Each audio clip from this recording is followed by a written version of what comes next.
Anyways, I don't know how this is going to work out. But I just wanted to show you a few swords. One in particular I think you guys might find kind of interesting because I haven't seen any videos on it or anything yet. Okay.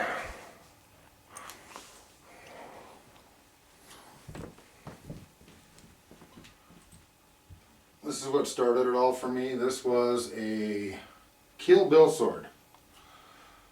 Bought off of Amazon from Canada Sword King. 149 bucks. Okay, it's nothing more than a steel rod pounded out flat with a wire brushed Hammond on it. I cut a pot ball in half with it. The wrapping all started coming off. It's just a piece of junk. It really is. If you guys ever see Canada Sword King, if you ever are on Amazon and you see Canada Sword King, avoid this guy at all costs. I'm telling you, you're going to get nothing but shit. Anyway, so, but still, it was a sword. When I bought this sword, I thought, geez, I want something better, and this is where it went. I ended up taking a file and filing the edge right off of it so it's dull. As you can see. So this is, it's heavy, but it's a good practice sword. I could use it for practicing. I crazy glued the handle all back on, or the wrapping all back on. So, it's still useful in some ways.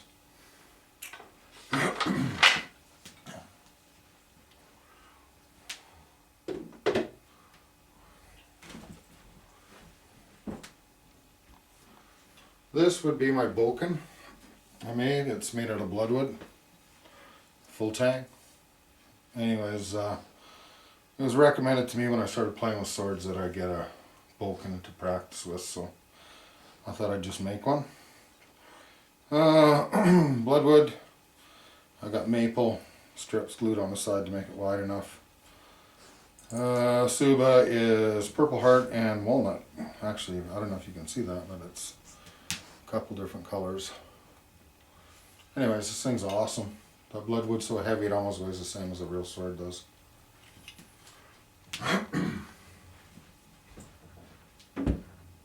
Okay, my swords.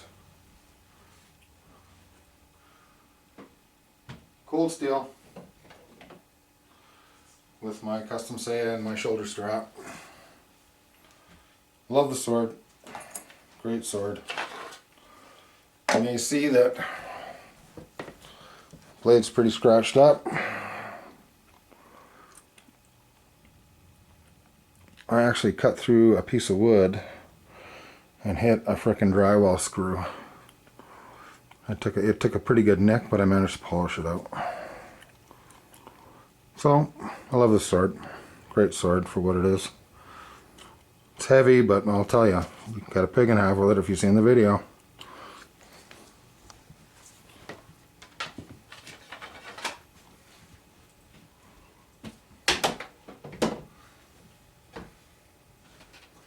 This is my Monatushi Viper. Really cool sword, really super light. If you want to see this sword used like it's supposed to be used, look at one of Ate's videos from the cutting mechanics. He knows how to use this thing really well. I love it. It's light, it's well made. Beautiful, beautiful sword.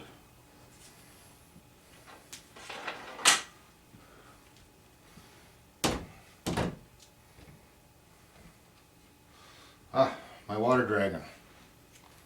100 bucks for this sword. Beautiful, beautiful sword. This here is the sword that I use when everybody comes over and they want to try cutting a bottle or something. This is the sword I let them use. It was only 100 bucks. If you want to see this sword pushed to its limit, a Sound Like Silence or Eric, he knows how to use this sword. You can, if you want to see this sword really used well, just actually look at his videos because they're amazing. Beautiful sword, lightweight, sharp as hell. Well made. I ended up having to do some repairs on the handle. It came loose here, so I ended up putting some epoxy into it, but well balanced. Great sword for the money.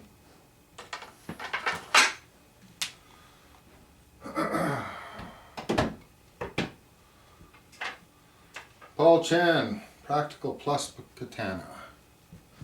Bought this from a Canadian dealer. Took me a month to get this sword. No kidding, a month. I get a sword from Swords and Armory in 24 hours, and from Regina, one province over, it takes a fucking month. Oops, sorry. Anyways, beautiful sword. Paul Chen. Everybody knows about these swords. They're good swords. This is actually a really good sword. The one that I got turned out perfect. I heard they had quality control issues, but this one is absolutely perfect. It's got a real Hammond on it. It's nice and light. I like the big handle on it. Great sword. I'll give you a quick look at the blade here. You gotta remember that all my swords are covered in oil. I don't know if you can even see it. I'm gonna see the Hammond, are you? Anyways, I store my swords covered in oil, and I don't put them into my Seiya when they're wet. Anyways, the one thing that was suspect for me is this handle. It's not your traditional cotton or nylon that's on the other swords. It's kind of like a fake leather or something, but you know, it's really comfortable. And with my old hands, the bigger handle seems to really work well. I love this sword. It's great.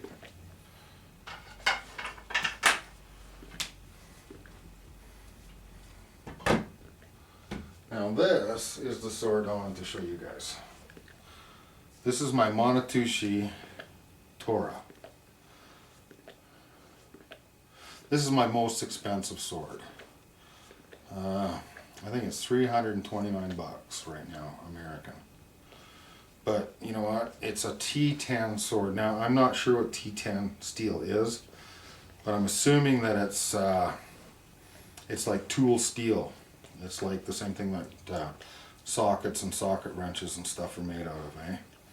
And the reason I bought it was because it had this amazing Hammond, so I'll show you that. I'm going to try to show you the Hammond on it. Okay, we gave it a wipe. Oh God, all he gets reflection.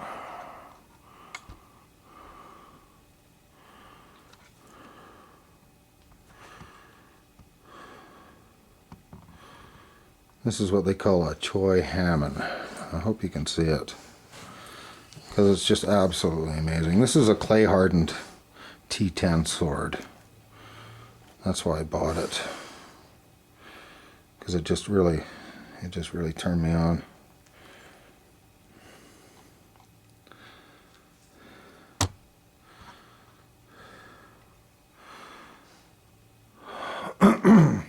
Okay, so this is a medium to heavy cutter, this sword here.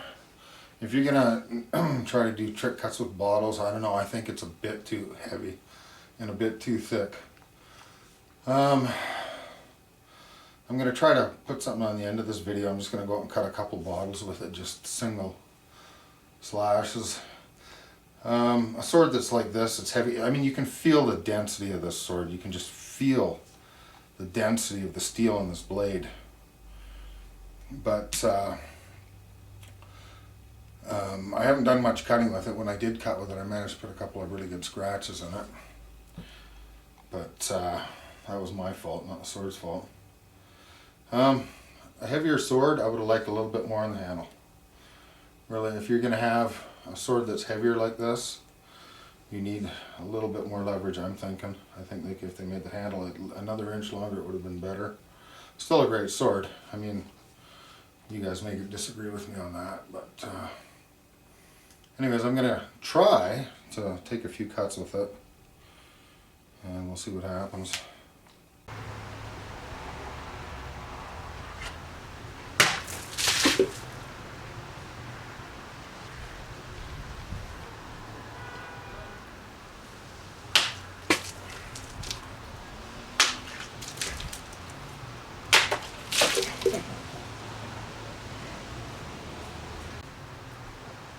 Cut.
Yep.